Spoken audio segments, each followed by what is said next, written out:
3 tips pour s'aimer. On commence souvent le début d'année avec des bonnes résolutions, qu'on tient plus ou moins bien. Mais je trouve ça intéressant de jouer le jeu, et du coup je me suis posé la question de qu'est-ce que j'avais envie d'avoir comme bonne résolution cette année. Et ce qui m'est apparu comme le plus important, c'était de cultiver mon amour pour moi. Parce que plus je m'aime, plus je suis capable de me lancer dans des projets qui me passionnent, plus je suis capable de poser mes limites et d'exprimer mes désirs, ce qui me permet d'avoir des relations beaucoup plus épanouissantes. Je doute beaucoup moins, je me pose moins 1000 questions avant d'entamer quelque chose, je me compare pas aux autres, et juste la vie est plus simple en fait, et je me sens mieux.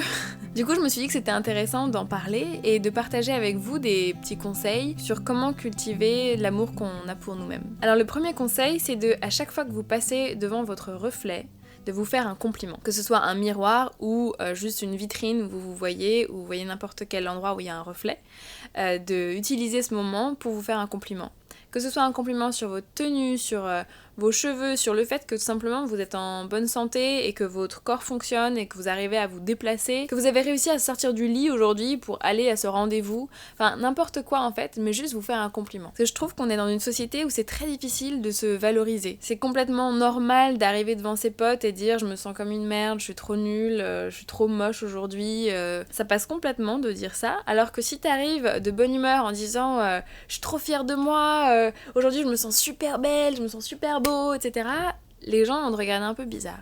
Sauf si vous avez un groupe d'amis vraiment trop cool où vous pouvez vous valoriser comme ça, et je suis super contente pour vous, mais d'une manière générale, c'est quand même pas des choses faciles à faire. Et donc je pense que c'est hyper important de cultiver pour soi-même d'abord des compliments et de se valoriser comme ça. Et au départ c'est pas forcément évident, il y a peut-être des moments où vous allez vous forcer un peu, donc commencez par le plus facile, commencez par peut-être un endroit du corps que vous aimez déjà, et donc complimentez cet endroit-là, et au fur et à mesure vous allez peut-être réussir à complimenter des parties de votre corps où vous êtes plus complexé, ou des aspects de votre personnalité que vous avez du mal à voir comme des qualités par exemple. Et c'est vraiment un exercice qui devient de plus en plus facile avec le temps, donc focalisez-vous dessus, mettez-vous ça comme un challenge pendant un mois, pendant une semaine, de faire ça tous les jours. Et profitez-en aussi pour du coup partager ça avec les gens que vous aimez et donner plus de compliments aux gens que vous connaissez, parce que ça fait du bien d'en donner et ça fait du bien d'en recevoir. Et pour les gens qui ont peur de devenir vachement égocentriques et très imbus d'eux-mêmes,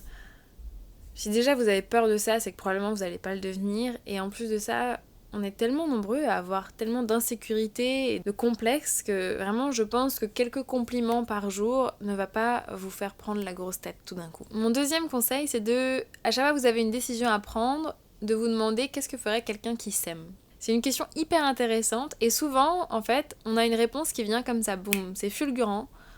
Et hyper clair, elle ferait ça. Et après, à vous de voir si vous voulez agir sur cette réponse ou pas. Vous n'êtes pas du tout obligé de suivre ce conseil, en quelque sorte, que cette réponse vous a donné. Mais plus vous agissez sur ces choix-là, plus vous allez être en accord avec vous-même et en accord avec votre bien-être, en fait. Et ça deviendra de plus en plus facile et de plus en plus naturel de faire des choix qui vous font du bien. Et vraiment, ça peut être sur n'importe quel type de question, ça peut être sur comment est-ce que je m'habille aujourd'hui, à qu'est-ce que je mange, est-ce que je sors ce soir avec ses amis, ou est-ce que je me fais une soirée cocooning chez moi, qu'est-ce que je réponds à cette offre d'emploi, enfin, j'ai vraiment tous les plans, vous pouvez vous poser cette question et ça peut vraiment vous aider à être plus en accord avec vous-même. Et le troisième conseil, c'est de passer 10 minutes par jour avec soi-même pour faire une activité qui nous procure du plaisir. On a souvent des emplois du temps hyper chargés et on prend pas du tout le temps de passer du temps avec nous-mêmes en fait. Et en fait c'est très simple, c'est qu'une relation, si tu veux qu'elle se passe bien et qu'elle soit épanouissante, tu passes du temps avec cette personne en fait pour avoir des moments de qualité.